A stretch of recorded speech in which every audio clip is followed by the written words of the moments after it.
The house squatted on the edge of the prairie, like an old animal that had learned how to wait.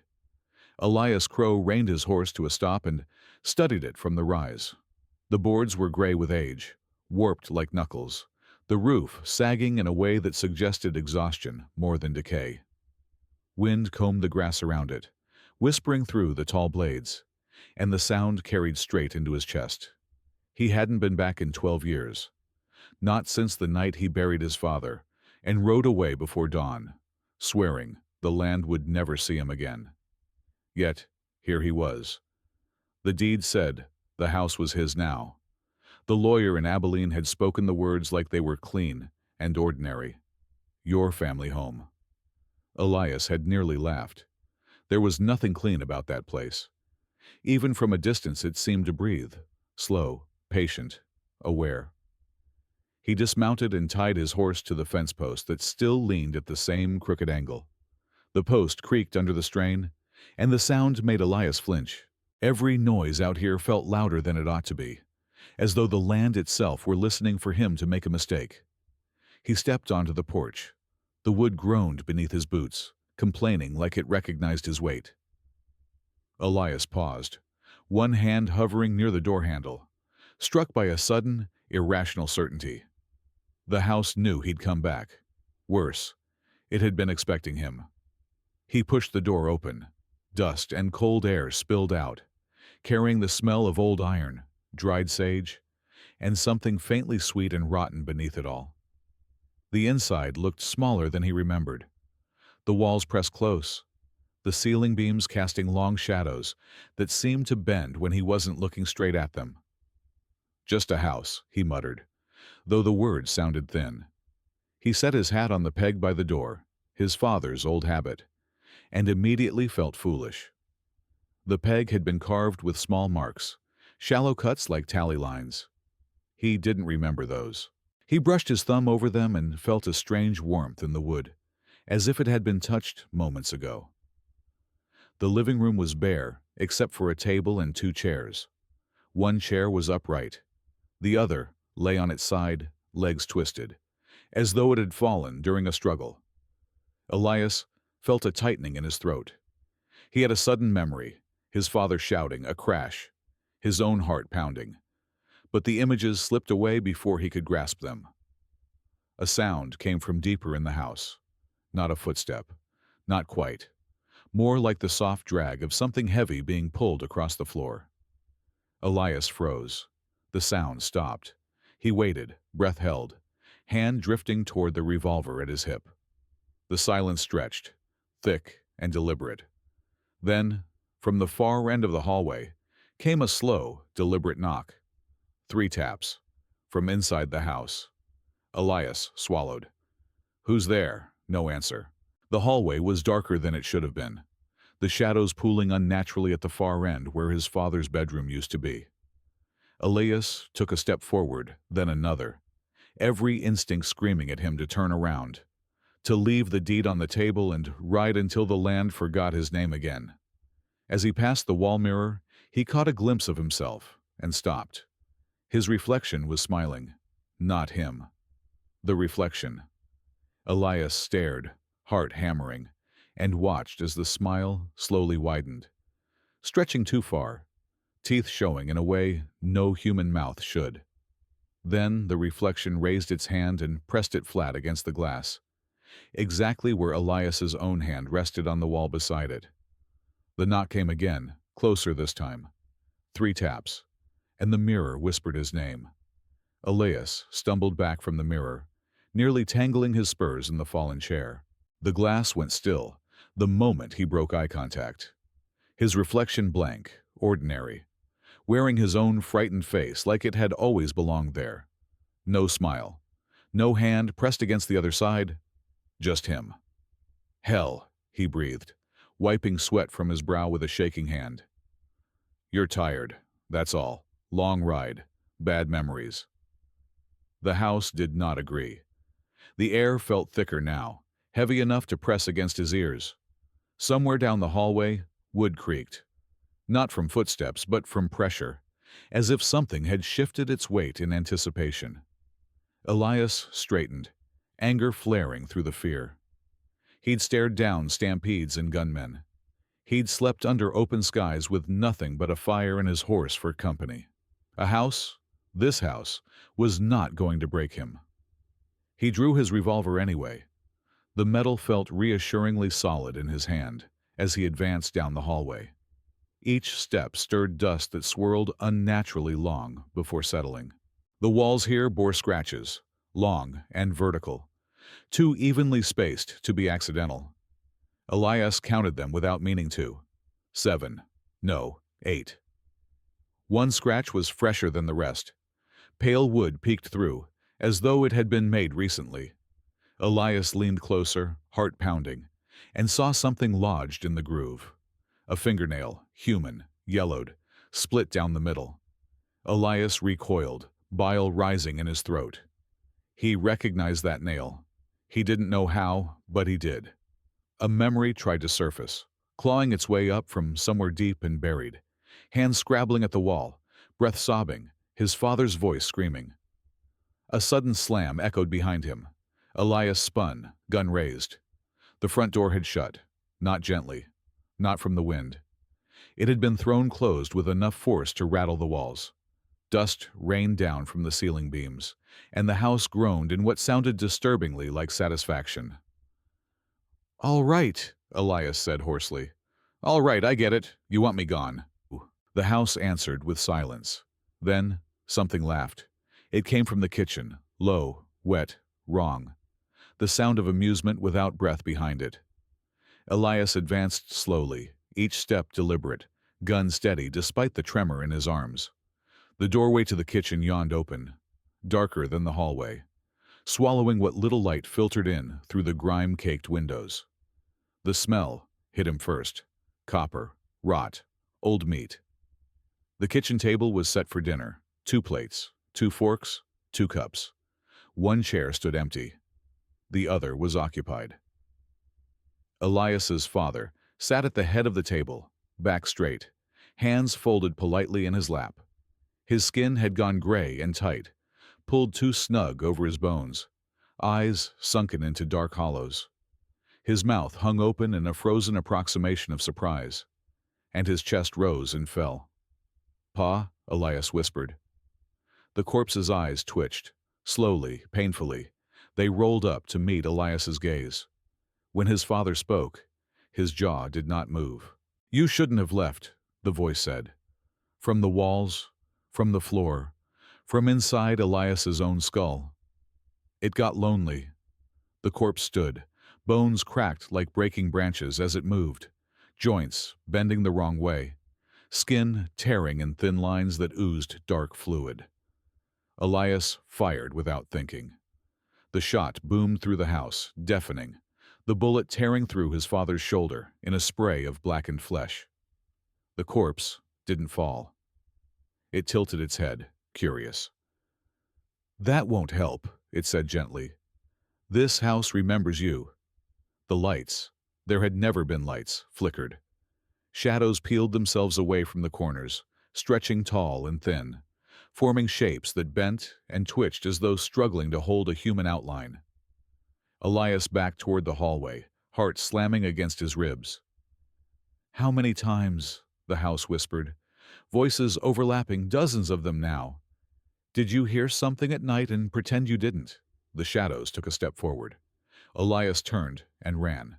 Behind him, the house laughed again, louder this time, and every door slammed shut at once. Elias hit the end of the hallway at a dead sprint, and nearly broke his nose on the wall that hadn't been there before. He skidded to a stop, boots scraping uselessly against the floor.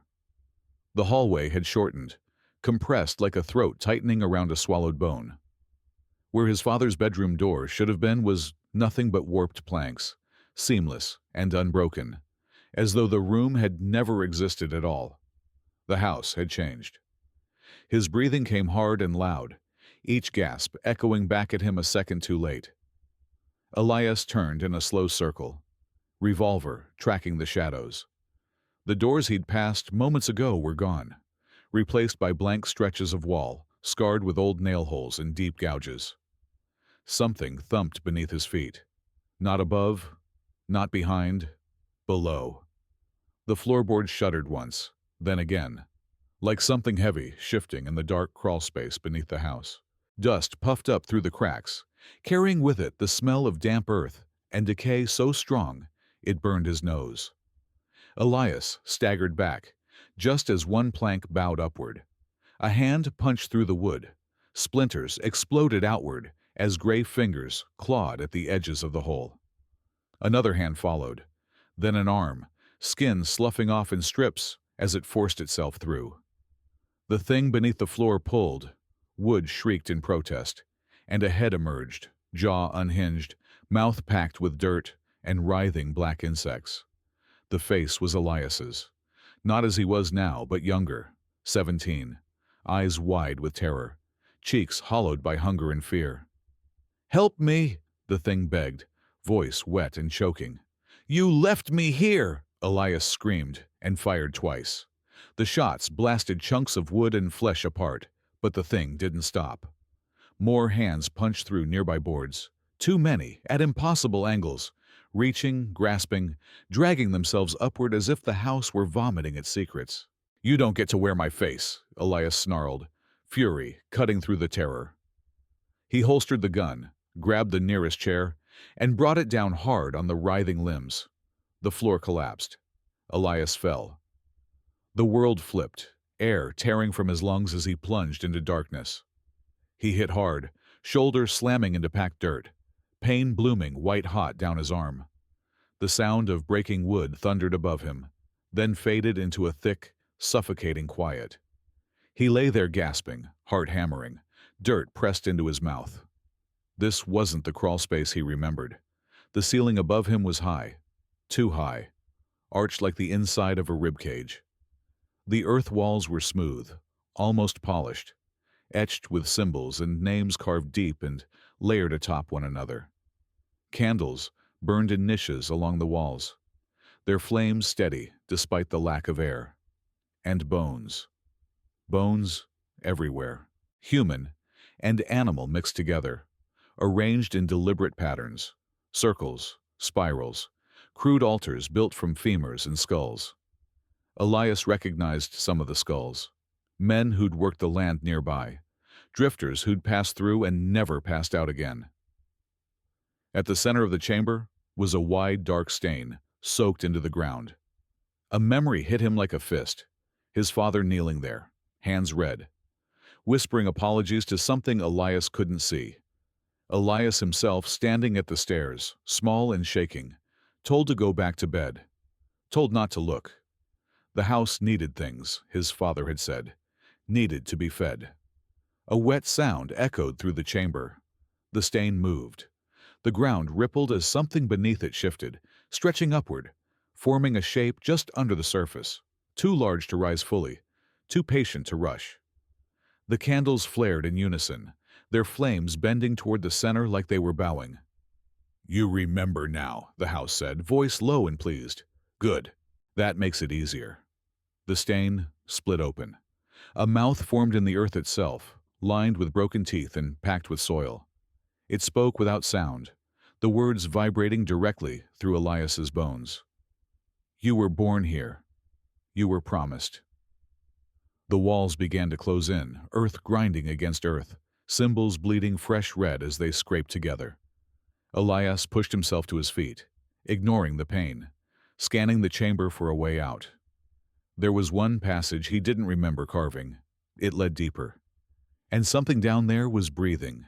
The passage sloped downward at an angle that made Elias's knees ache with every step. The walls were narrow, packed earth reinforced with old beams that bowed inward like ribs under pressure. The air grew warmer the deeper he went, thick with the smell of damp rot and something older, something that had never known sunlight. Behind him, the chamber shifted.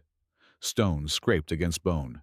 Candles snuffed out one by one, plunging the altar room into darkness. Elias didn't look back. He didn't need to.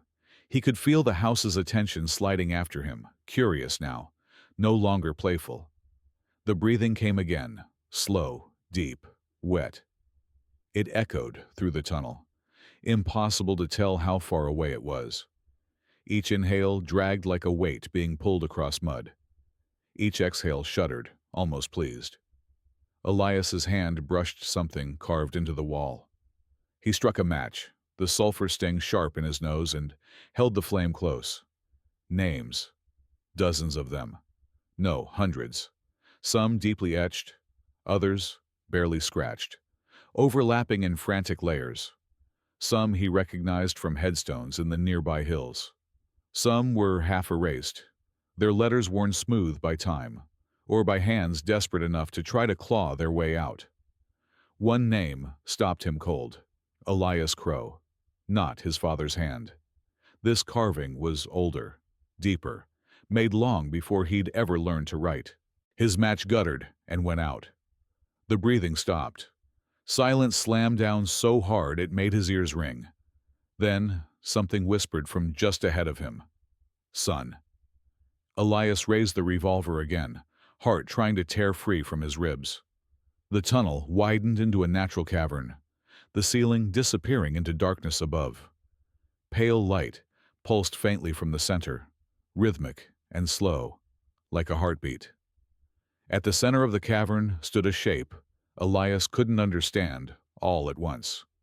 It was built into the earth, half flesh, half structure.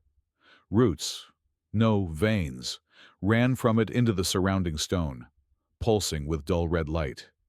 Its body rose in a crooked column, studded with faces frozen in expressions of agony and reverence. Some were human, some were not. And at its front, suspended in the mass like an offering, was his father, alive, barely. His eyes fluttered open when Elias stepped closer. His mouth worked soundlessly before a rasp finally escaped. "You came back," he croaked. "God help us." "You came back." "What is this?" Elias demanded, though some part of him already knew. His memories had been unlocking piece by piece, and the truth squirmed underneath them, waiting. The thing shifted. The cavern trembled as the structure inhaled, drawing air and sound and warmth inward. Faces embedded in its body screamed without voices. The red light brightened. "Home," it spoke, not in words but in certainty. "Blood keeps the walls strong." Elias staggered as the meaning hit him. This wasn't just beneath the house. This was the house. The boards, the walls, the rooms above. They were only skin stretched over this thing, a shell grown around it over generations. Every creak, every whisper, every memory, it all came from here. "You told me it was cattle," Elias said hoarsely, staring at his father. "You said the noises were animals." His father wept. "I tried to spare you, but it chose you the moment you were born. Wouldn't let you go, wouldn't let me die."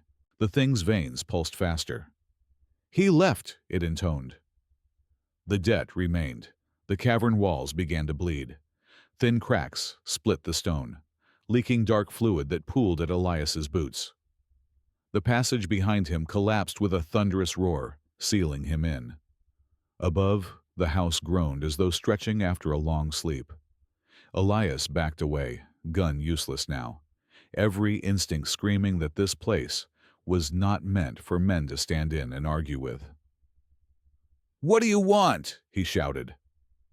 The thing leaned forward, an impossible movement, earth and flesh bending together. "You, or what you make." A pressure built in Elias's skull. Images flooded his mind. Children born in that house, raised to feed it. Men who tried to leave, dragged back by dreams and whispers. The land swallowing anyone who came too close. His father screamed as tendrils tightened around his chest. "Run!" the old man begged. "If you can still choose, run!" But the house was already moving.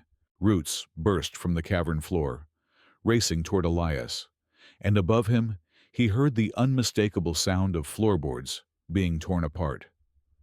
Something was coming down to meet him, and it was wearing his face again. The thing that came down the broken floor did not fall. It unfolded. Wood peeled back like wet paper. Nails screamed as they tore free. From the ragged hole above, a shape lowered itself hand over hand, joints bending where joints should not exist, body stitched together from pieces Elias recognized too well. His boots, his coat, his skin. It landed lightly on the cavern floor and straightened, dust drifting off its shoulders. Its face was his at 25, older than the thing beneath the floor, younger than the man he was now. The eyes were wrong, though. Too deep, too knowing. "You always did run," it said, voice steady and familiar. "Left me to finish the work." Elias backed away until his spine hit stone. Roots snaked past his legs, cutting off angles, hurting him. The revolver felt like a child's toy in his hand. "I left to live," Elias snarled. The thing smiled sadly. "You left to forget."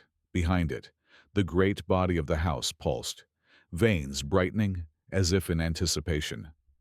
The faces embedded in its mass turned toward Elias, mouths opening in silent hunger. His father screamed again. A tendril pierced the old man's side, lifting him higher, blood running freely now, splashing onto the earth. The ground drank it eagerly, shuddering with pleasure. "Balance," the house intoned, "is due." The double stepped aside, gesturing toward Elias with a mockery of politeness. "It's simple. You stay. Take Pa's place, feed it, tend it, raise the next offering." Images slammed into Elias's mind again. Himself, growing old in this place, carving names into walls, whispering apologies it wouldn't accept. Children crying in the night. His own hands red. "No," Elias said, and meant it with every part of himself. The house paused. The roots hesitated, twitching like confused limbs. Elias felt it then. A crack. A flaw. Not in the house, but in the bargain itself. It fed on blood, yes. But more than that, it fed on consent, on staying, on being claimed. His father had stayed. Elias had left. "You don't own me," Elias said, louder now. "You never did." The double frowned for the first time. The pressure in Elias's skull lessened. Just a little. Enough. He turned and ran, not away, but toward the thing's core, toward the pulsing heart buried in earth and bone. "Stop him!" the double screamed. Roots lashed out, slicing his arms, wrapping his legs. Elias fell hard, pain exploding through him. But he crawled, fingers digging into wet soil, dragging himself forward inch by bloody inch. He reached the core. Up close, it was less a heart than a wound. A vast, open cavity in the earth, raw and endless, stretching deeper than sight. Heat poured from it, carrying whispers, promises, threats, memories that weren't his. Elias looked back once. His father met his eyes, understanding dawning through the pain. He nodded. Elias plunged his hands into the wound. The house screamed. Not from the walls, not from the ground, from everywhere. The sound shattered the cavern, splitting stone, collapsing beams. The double shrieked as its body began to unravel, skin sloughing off like mud in rain. Elias felt something pull at him, trying to drag him in, trying to make him stay, to bind him with blood and bone and history. He thought of open sky, of wind through grass, of choosing to leave. With a roar, he tore back. The wound convulsed, collapsing inward. Roots snapped, veins burst. The faces in the walls twisted in terror as the house began to eat itself. Elias was thrown backward as the cavern imploded. The last thing he heard before darkness took him was the house whispering, not angry now, but afraid. "Come back." Then the world went black. Elias woke to rain. Cold drops struck his face, steady and real, seeping into his clothes and matting his hair to his forehead. For a long moment he didn't move. He listened instead, waiting for whispers, for breathing beneath the ground, for the creak of boards that no longer trusted him. There was only rain. He opened his eyes. The house was gone. Where it had stood for generations, there was now a shallow crater. Its edges collapsed inward. Earth slumped and torn as though something massive had clawed its way out, or been dragged screaming down. Broken beams jutted from the mud like snapped bones. The sky above was low and gray, clouds rolling endlessly west. Elias tried to sit up and hissed as pain flared through his ribs and shoulder. He was alive. That fact alone felt wrong, like a mistake the world would soon correct. "Pa," he croaked. His voice sounded small in the open air. He forced himself to his feet, swaying, boots sinking into mud as he staggered toward the crater's center. The rain washed everything clean, blood, ash, memory. But it couldn't wash away the feeling that something beneath the earth was still listening. He found his father near the edge. The old man lay on his back, eyes open to the sky, rain streaking down his slack face. His chest did not rise. Whatever had kept him alive beneath the house had released him at last. Elias knelt beside him and closed his eyes. "I'm sorry," Elias whispered. He wasn't sure which of them he meant. Thunder rolled in the distance.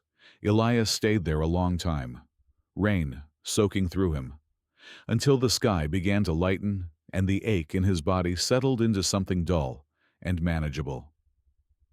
At last, he stood and looked around for his horse. The fence post was still there. The horse was gone. The tracks leading away from the crater were strange. Too many prints overlapping, some deep, some shallow, some shaped wrong. They circled the ruin once, twice, before vanishing into the tall grass as if swallowed. Elias felt it then. Not the house. Not exactly. An absence. Something had been torn out of the land, leaving a hollow ache behind. The wind no longer whispered his name, but it didn't sound entirely natural either. Like a tune missing a note it had played for centuries. He began to walk. The nearest town was half a day east if he cut across the prairie. Each step hurt, but movement felt necessary. Stopping felt dangerous. He kept expecting the ground to split beneath him, roots to burst upward, hands to drag him back down. Nothing did. By dusk, he reached the old road. That was where the first sign found him. A mile marker stood crooked beside the dirt track, wood bleached pale. Elias paused when he saw the markings carved into it. Thin, vertical scratches, grouped in familiar patterns. 7, no, 8, fresh. His stomach tightened. He stepped back, scanning the open land. The prairie stretched wide and empty, grass rippling under the dying light. No houses, no trees close enough to hide behind. Then he heard it. Breathing, slow, distant, coming not from the ground, but from within the earth itself, like the land remembering how to inhale. Elias walked faster. Night fell quickly, and with it came sounds that didn't belong to any animal he knew. The stars above were sharp and cold, and for the first time in his life, the open sky did not feel like freedom. When he reached the edge of town near dawn, people stared at him, not with curiosity, with recognition. A woman at the well crossed herself when she saw him. A man dropped his bucket and backed away, face pale. Someone whispered his name before Elias said a word.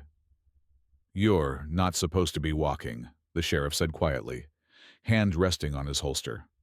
"That place doesn't let its own leave." Elias swallowed. "It did," he said, "but it's not finished." The sheriff studied him for a long moment, then glanced east, toward the prairie, toward the empty space where a house used to stand. Far away, something deep underground shifted, and somewhere, impossibly, a door creaked open. The sheriff did not invite Elias inside. Instead, he led him down the boardwalk with a hand always hovering near his gun, boots thudding too loud in the early morning quiet. The town, dry hollow if the leaning sign could still be trusted, watched from behind curtains and half-open doors. Faces flickered in windows, pale and drawn, like people who had learned long ago not to ask certain questions out loud. "You ought to leave," the sheriff said at last. His name badge read Harlan, the metal dulled by age. "Get a horse, head east. Don't stop until the land stops feeling wrong." Elias laughed once, short and humorless. "You think it'll let me?" Harlan didn't answer. That was answer enough. They stopped outside the jailhouse. The building leaned worse than the others. Its foundation cracked like something had pushed up from beneath, and then thought better of it. Elias felt a faint pressure in his skull the moment he stepped near. An echo of the house's presence, distant but insistent. "You felt it too," Elias said. Harlan's jaw tightened.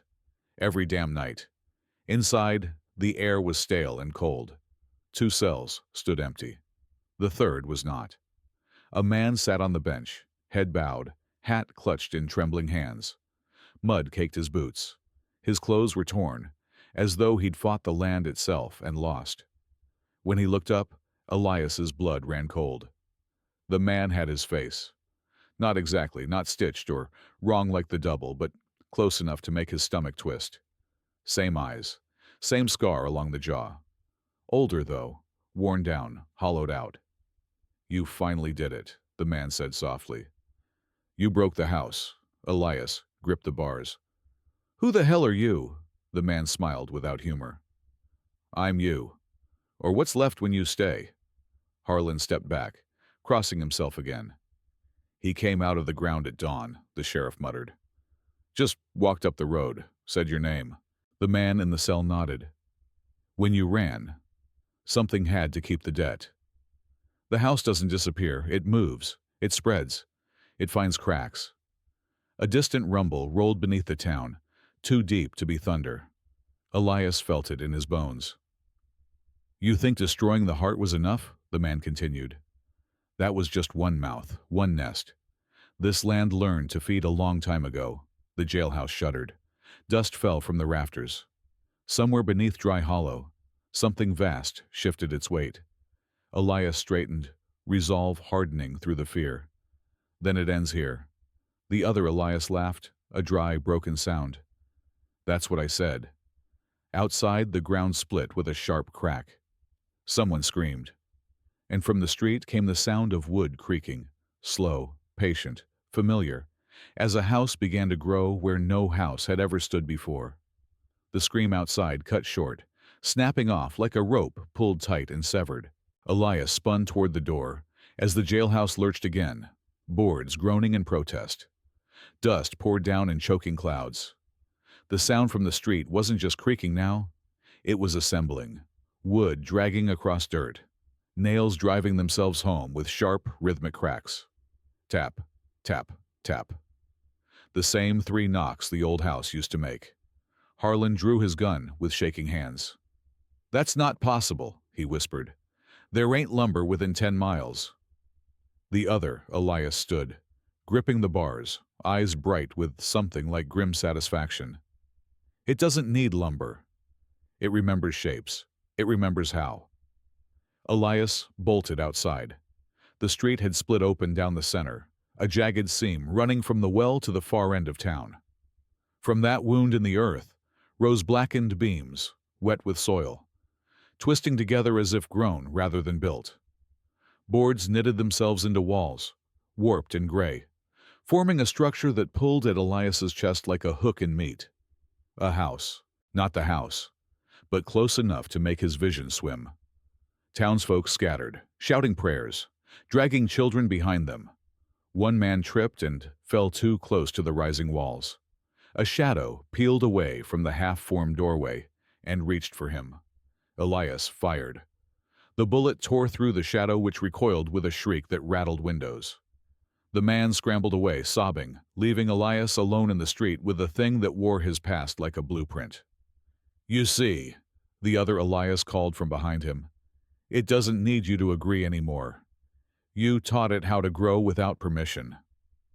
The house finished standing. Its front door creaked open. Inside was darkness, and something deeper than darkness, a sense of space that went far beyond the size of the structure. Elias could feel it pulling, inviting him to step inside, to finish what he'd started. The doorframe bore fresh carvings, names, some from the walls beneath the old house, some new. And at the top, cut deep and clean, Elias Crow. Behind him, the jailhouse door slammed open. Harlan staggered out, pale and sweating. "Whatever you did out there," he said hoarsely, "undo it." Elias didn't look back. "Can't." The door to the new house began to close. Elias ran. He crossed the street in 3 strides and dove through the doorway just as it slammed shut behind him with bone-jarring force. The sound echoed far longer than it should have, stretching into a low, satisfied groan. Inside, the air was warm and close. The floor beneath his boots was breathing. The walls shifted subtly, rearranging themselves, sealing cracks, smoothing seams.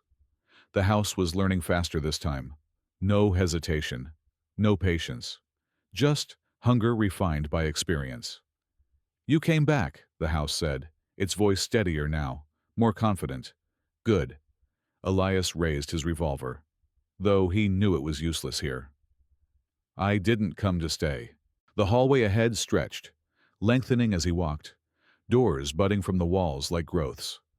From behind each came muffled sounds, crying, pleading, praying.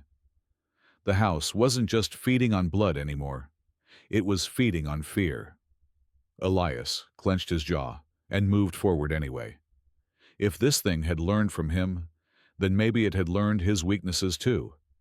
And if that was true, he reached the end of the hall.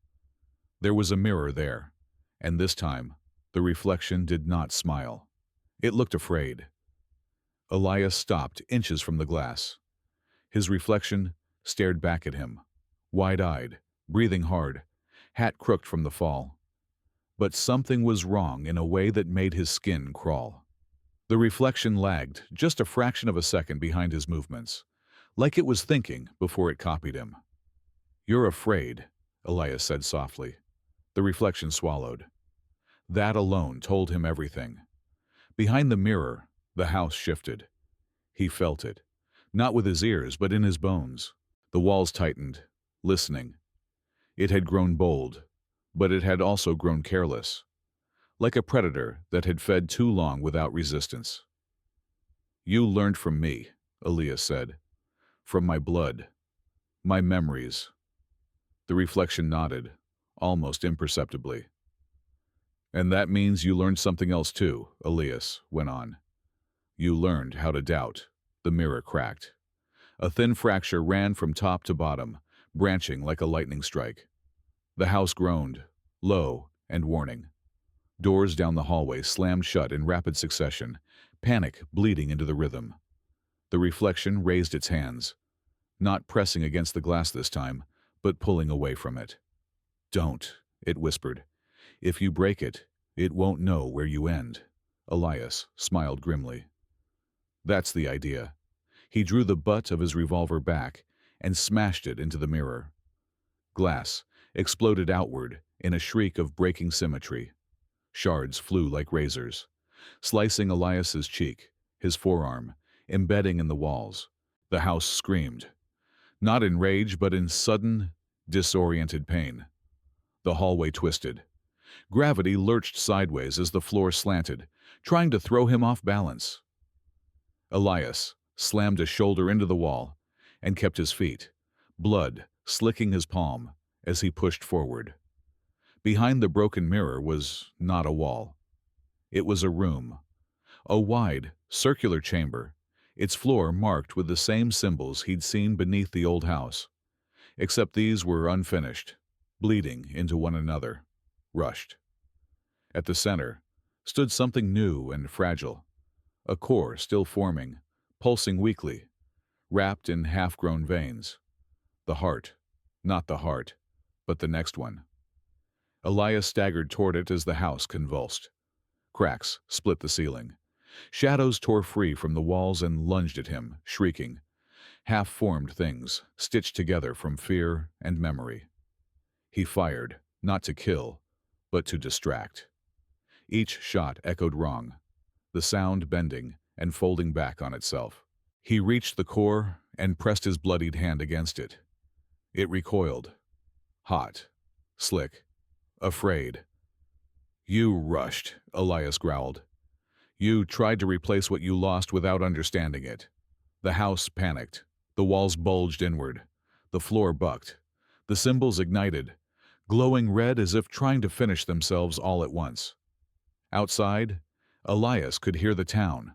People screaming, buildings collapsing as the land responded to the house's confusion. "You don't get to spread," Elias said. "Not through them." The core throbbed wildly, then pulled. Elias felt it latch onto him, digging into his thoughts, his guilt, his exhaustion. Images flooded him. Dry hollow swallowed whole. Fields turning into foundations. More houses blooming like rot. "Stay," it begged without words. "Guide me." Elias screamed, not in fear, but in fury, and drove the shard of mirror glass, still lodged in his hand, straight into the forming heart. The house shrieked, not loud, close, like it was screaming from inside Elias's own skull. The chamber began to collapse. Elias was thrown backward as the walls folded inward, consuming themselves. He hit the floor hard, vision swimming, the sound of tearing earth filling his ears. As darkness closed in again, one thought burned brighter than the pain. The house could bleed, and that meant it could die. But not without taking something with it. Elias woke, choking on dust. The air was thick with it, packed so tightly it felt like breathing grit. His lungs burned as he rolled onto his side and retched, coughing until his vision cleared enough to make sense of the dark around him. He was buried, not crushed, held. The walls pressed close, but they were uneven, trembling, as though the earth itself couldn't decide what shape to keep. The house was collapsing inward, devouring its own bones in a blind attempt to survive. Something warm pulsed against his chest. Elias looked down. A vein, thick as a wrist, had punched through the dirt and wrapped itself around him, not tight enough to kill, but firm enough to claim. It throbbed in time with his heart, slick with dark fluid that soaked into his shirt. The house had not let go. "You don't get to keep me," Elias rasped. The vein tightened in response. Pain flared behind his eyes as memories bled out of him. His first ride alone, his mother's laugh, the sound of wind at night when nothing was wrong. The house wasn't feeding anymore. It was taking. Elias clenched his teeth and reached blindly into the dirt. His fingers brushed something solid, broken wood. A beam snapped, but still sharp at one end. He wrapped both hands around it and drove it down into the vein. The house convulsed. A sound like the earth screaming echoed through the void. Pressure vanished all at once, throwing Elias hard against the opposite wall. The vein recoiled, shriveling into ash before his eyes. Light spilled in, not from above, from everywhere. Cracks split the dirt walls, glowing pale, as if dawn itself were forcing its way through the ground. Elias shielded his eyes as the space around him tore itself apart. Then, gravity remembered what it was supposed to do. Elias fell. He landed hard in the street, breath exploding out of him as pain tore through his back. The sky above was open and blue, clouds racing past as if eager to be anywhere else. The house was gone, not collapsed, erased. Where it had stood was nothing but churned earth and splintered debris, already sinking back into the ground, like it had never been there at all. The street around it was cracked, buildings sagging but intact, as though spared by inches. People emerged slowly, cautiously. Harlan knelt beside Elias, face ashen. "You're bleeding," Elias wiped at his chest. His shirt was soaked, not with blood, but with dark, oily residue that evaporated as it touched the air. "Is it over?" someone whispered. Elias didn't answer right away, because he could still feel it. A pull. Faint, distant, like a scar aching before a storm. "It's hurt," Elias said finally. "Badly. But it's learned." Harlan swallowed. "Learned what?" Elias stared out toward the prairie, where the land rolled endlessly under the sun, where houses could be built, where people would settle, where foundations would be dug. That it doesn't need one place, Elias said. Just time. The wind shifted. For just a moment, Elias could swear he heard breathing again. Far below, spread thin, patient as erosion. He pushed himself to his feet despite the pain. I can't stay here, he said. Harlan nodded slowly. Figured. Elias started walking east, each step heavy, purposeful. Behind him, Dry Hollow stood silent, wounded but standing. Ahead of him, the land stretched wide, and somewhere beneath it, something waited, no longer calling his name but listening for his footsteps.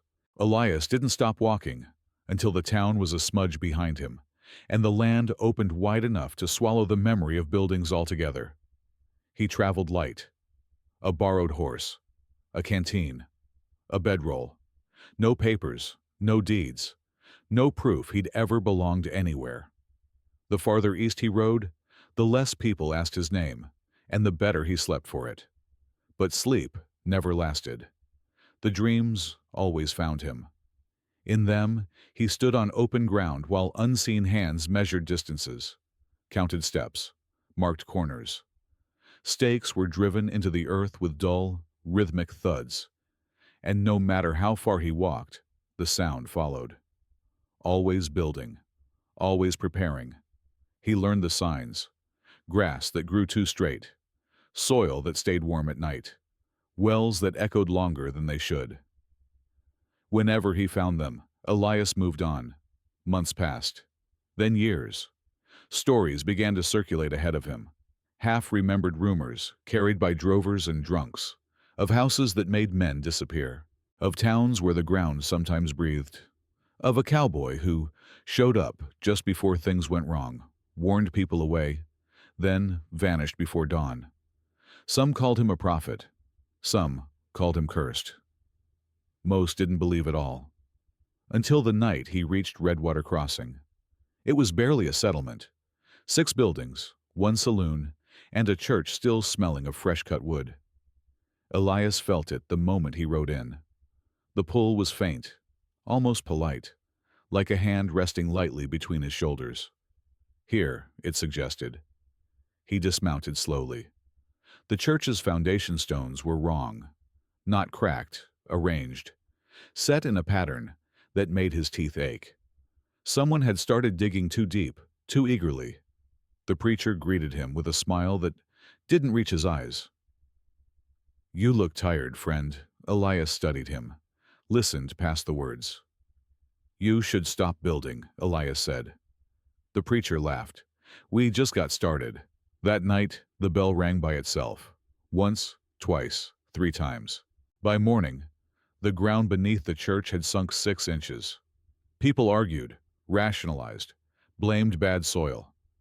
Elias didn't wait for permission. He burned the church down himself, torching it from the inside out while the congregation screamed at him from the street. When the flames hit the foundation, the ground howled. A sound too deep for ears, felt instead in marrow and teeth. The fire burned green for a moment, then collapsed inward, leaving nothing but ash and a shallow pit that refused to fill with rain. They chased him out of town at gunpoint. By nightfall, Redwater Crossing was gone. Just a scar in the land where nothing would grow. Elias rode until his horse collapsed beneath him, then walked another mile before he let himself fall. He lay staring at the stars, chest tight, hands shaking. It was spreading faster now, learning from others. You don't get to follow me forever, Elias whispered to the dark. The wind answered, not with words but with movement. The grass shifted in careful lines, measuring distance. Somewhere far away, a foundation was being laid. And for the first time since Dry Hollow, Elias wondered if the house no longer needed him at all. Elias reached the mountains in late autumn. The land rose hard and sudden, trading open prairie for jagged stone and pine that clawed at the sky. Snow dusted the higher passes, thin and deceptive, hiding drop-offs that could swallow a man whole. Elias welcomed the danger. The house, the thing beneath the land, had always preferred flat places, settled places, places where people believed the ground was solid. Here, the pull weakened. Not gone, never gone, but thinner, like a stretched wire that hummed instead of dragged. He followed an old trail used once by miners and abandoned when the rock turned mean. It led to a narrow valley, where nothing grew taller than Elias's waist. At its center sat a cabin, small, crooked, empty. Elias stopped cold. The cabin wasn't new. The wood was weathered, the roof half collapsed, the door hanging loose on rusted hinges. It should have felt harmless. Instead, his heart began to pound. This place didn't pull him. It recognized him. He dismounted slowly and approached on foot. Each step stirred a memory he didn't know he had. Cold nights, a woman's voice humming, the smell of coffee and smoke. The cabin door creaked open at his touch. Inside, dust lay thick. A single room, a bed, a table, a stone hearth, long cold, and carved into the wall above the fireplace. His name, not scratched in desperation, not cut deep in panic, written cleanly, carefully, Elias Crow. His knees went weak. "This isn't possible," he whispered. The house beneath the land had always known him. But this place felt different, older in a way that had nothing to do with time. Like it had known him before the bargain, before blood, before debt. The air shifted. Not pressure, not hunger, presence. "You were supposed to come here first," a voice said gently. Elias turned. A woman stood near the bed, solid, real, wrapped in a faded shawl, hair streaked with gray, eyes sharp and kind all at once. He knew her face without knowing how. "My mother," he breathed. She smiled sadly. "That's what you called me." Elias staggered back. "You died when I was born." She nodded. "That's what the house wanted you to believe." The cabin creaked. Not alive, but settling, like it was listening too. "This land was marked long before your father ever dug," she said. "But it wasn't always claimed by that thing. There were places it couldn't reach, anchors, shelters." She placed a hand on the wall. The carved name faded beneath her touch, leaving clean wood behind. This was one of them. Elias felt it then. A stillness beneath his feet. No breathing, no measuring, no hunger. Hope hurt worse than fear. Then, "Why is it gone everywhere else?" he asked. Her expression darkened. "Because anchors require guardians, and yours left." The ground outside rumbled faintly. Not close, but not far enough. She met his eyes. "You can keep running, or you can learn how to stop it for good." Elias swallowed. "How?" She looked past him, toward the mountains, toward places no one settled anymore. "By becoming something it can't use," she said softly, "and something it can't afford to lose." Outside, the wind rose, and deep beneath the land, something shifted, angry now. The hunt had begun. The wind screamed through the valley like it had teeth. Elias stepped outside the cabin, coat pulled tight, breath fogging the air. The mountains loomed higher than they had moments before, peaks half lost in rolling cloud. The stillness he'd felt beneath the cabin was already thinning, like ice beginning to crack. "It's coming," he said. His mother joined him at the threshold. She did not shiver. It always does. But it cannot enter here, not fully. Not yet. Elias watched the ground carefully. He could sense it now the way a sailor senses weather in his bones. The land wasn't breathing, but it was listening, stretching itself thin across miles, probing for weakness. "What does a guardian look like?" he asked. She studied him for a long moment.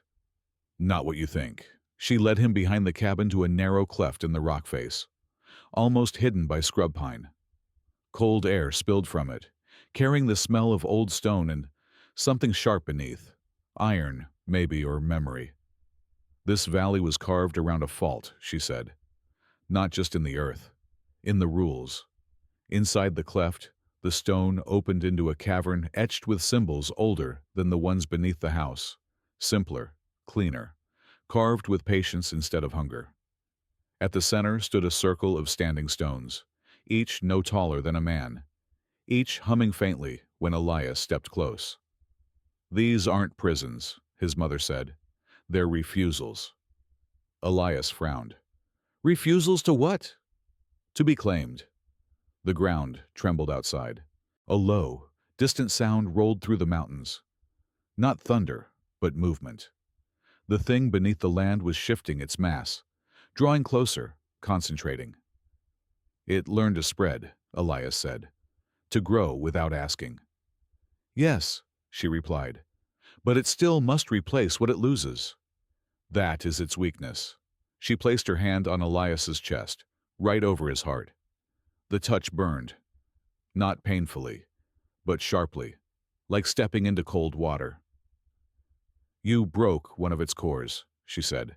"You wounded it. That made you visible." The stones began to glow faintly. "To become a guardian," she continued, "you must stop being something it understands." Elias laughed weakly. "That's a tall order." "Not really," she said. "You already started." The cavern shook. Pebbles fell from the ceiling. Outside, something vast exhaled, and the trees bent toward the valley, as if pulled by invisible hands. His mother stepped back from the circle. "Stand there." Elias hesitated. "What happens to me?" She met his eyes, and for the first time, fear slipped through her calm. "You won't belong to the land anymore." The ground split outside with a sound like tearing cloth. Elias stepped into the circle. The stones flared white-hot. Pain lanced through him, not in his body but in his shape. He felt the house's memories tearing loose, the echoes of doors and walls and hunger peeling away from his thoughts. The pull that had followed him for years screamed as it snapped, recoiling like a severed limb. Far away, something roared. The mountains answered. Elias dropped to one knee, gasping. The stones dimmed, their hum settling into a steady, quiet thrum. When he looked up, his mother was smiling through tears. "It can't build around you now," she said, "not without breaking itself." Outside, the valley fell silent. But in that silence was rage. The land had lost its claim, and it would not forgive that easily. The first sign was the animals. Elias woke before dawn to silence so complete it rang. No birds, no insects. Even the wind had gone still, pinned in place like a held breath.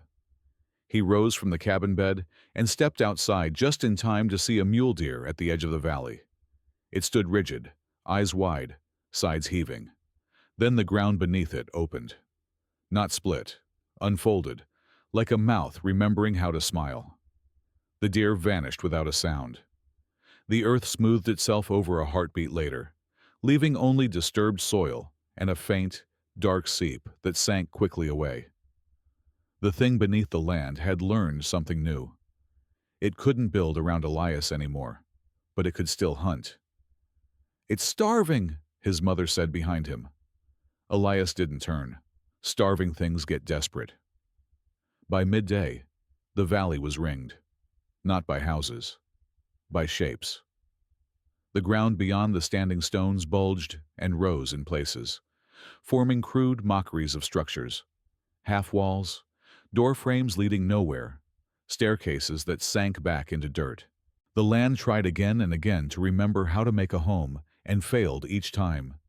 Each failure made it angrier. The air vibrated with low-frequency sound that set Elias's teeth on edge. The stones behind him hummed in response, a steady counternote that kept the valley intact, but only barely. "How long can this hold?" Elias asked. His mother's voice was quiet. "As long as you do." That night, it came closer. Faces pressed up from the soil at the valley's edge. Men, women, children. Some Elias recognized from Dry Hollow, others from places he'd only passed through briefly. Their mouths opened and closed in silent pleading, then twisted into accusation. "You left us." Roots surged forward, stopping inches from the stone circle, writhing, clawing at an invisible barrier. The ground screamed, not with sound, but with pressure that made Elias's vision blur. The thing spoke then, not as a house, not as a place, as many. You cannot guard forever. You will sleep. You will weaken. Elias stepped forward to the edge of the stones, blood pounding in his ears. Maybe. But every place you reach for now knows how to say no. The ground convulsed. A massive shape rose beyond the barrier, not solid, not whole, but vast enough to block the stars. It was the idea of a house made from land itself. Walls of soil, beams of root and bone, windows opening and closing like eyes. It reached. The barrier flared. The standing stones cracked. Elias felt something tear inside his chest. Not physical, but essential. The cost of refusing, of anchoring, of being the thing that stopped the spread. He screamed, not in pain, but in defiance, and pressed both hands to the earth. The valley answered. Stones surged upward, locking together, reforging the circle. The massive shape recoiled, pieces sloughing off and sinking back into the ground like rot pulled from a wound. The land howled. When silence returned, Elias collapsed to his knees, gasping. His mother knelt beside him, holding his face. "This is what it will be," she whispered. "Not one battle, a lifetime." Elias looked at the cracked stones, at the scarred ground beyond, at the stars still visible above the valley. Then, "It picked the wrong man," he said. Far away, beyond mountains and plains, the land shifted again, more cautiously this time. The house was learning fear, but fear had never stopped hunger for long. And Elias knew, with cold certainty, that it would try one final thing, something it had never used before, something that could walk. Elias felt it before he saw it, not beneath the ground, not spread across miles of soil and stone. This was focused. The valley held steady, the standing stones humming with quiet resolve. But beyond them, the land shifted with careful intent. No rage this time. No hunger spilling over itself. Purpose.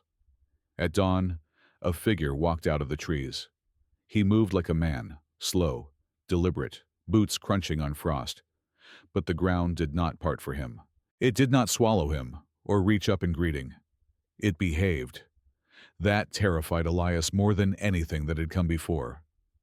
The man stopped at the edge of the valley, just beyond the stones. He was tall, broad-shouldered, dressed like a traveler who'd come a long way. His hat shadowed his face, but Elias knew him anyway. It was the other Elias, not the broken thing from the jail, not the stitched double from beneath the house. This one was whole. "You taught it well," the man said, voice carrying easily across the distance. "It learned restraint, learned me." Elias stepped forward, every muscle tight. "You're not real," the man smiled sadly. "Neither are you, anymore. Not in the way that matters." His mother stood behind Elias, silent now, watching. The other Elias removed his hat. His eyes were calm, empty. "It can't claim land through you, can't build around you. So it did the only thing left." He spread his hands. "It built someone who could leave." The ground did not move. The stones did not react. That was the point. "If I walk into a town," the man continued, "the land listens. Not because it wants to, but because it remembers what I'm made of. I don't need foundations. I don't need walls." He took one step closer. The valley shuddered. Elias felt the pull again for the first time since the circle. Faint, aching, familiar. The land wasn't reaching for him. It was reaching through him. "You're the last piece," the other Elias said softly. "Kill me, and it goes back to spreading blind. Let me walk, and it learns to pass." Elias raised his revolver. His hand shook, not with fear, but with understanding. This was the final bargain. Not blood for walls, not memory for shelter. Choice. "You can't win," Elias said. I won't let it use you. The other Elias nodded. That's why it sent me. He stepped into the valley. The stones flared white. The barrier did not reject him. It screamed. Elias felt something tear loose. Not pain, not memory, but permission. The land howled in denial as the man took another step, and another, until he stood just feet away. Up close, Elias saw it clearly now. The other man cast no shadow. You can't stay a guardian forever, the man said. But I can walk until there's nowhere left to follow. Elias understood. He lowered the gun and embraced him. The moment their hands touched, the valley erupted in light. The standing stones shattered, not outward, but inward, collapsing into Elias's chest in a rush of heat and force that knocked the breath from him. The other Elias dissolved, unraveling into dust, into wind, into nothing the land could hold. The pull vanished, completely. The mountains settled. The ground went still, not listening, not waiting, just ground. Elias fell to his knees, gasping, heart hammering once, twice, then slowing into a steady human rhythm. When he looked up, his mother was fading, her outline thinning like mist in sunlight. It's done, she said gently. Elias swallowed. You're leaving. She smiled. I was never meant to stay. Neither were you, like this. She touched his cheek one last time, and then she was gone. The valley was quiet. Years later, people would pass through the mountains and feel nothing at all. No warmth beneath their feet. No breath in the soil. They would build cabins that stayed cabins. Homes that were only homes. And sometimes, travelers would speak of an old cowboy they met on the road, graying, calm-eyed, who warned them away from certain places and smiled when they listened. Elias never settled, but he slept. And beneath the land, for the first time in centuries, nothing waited.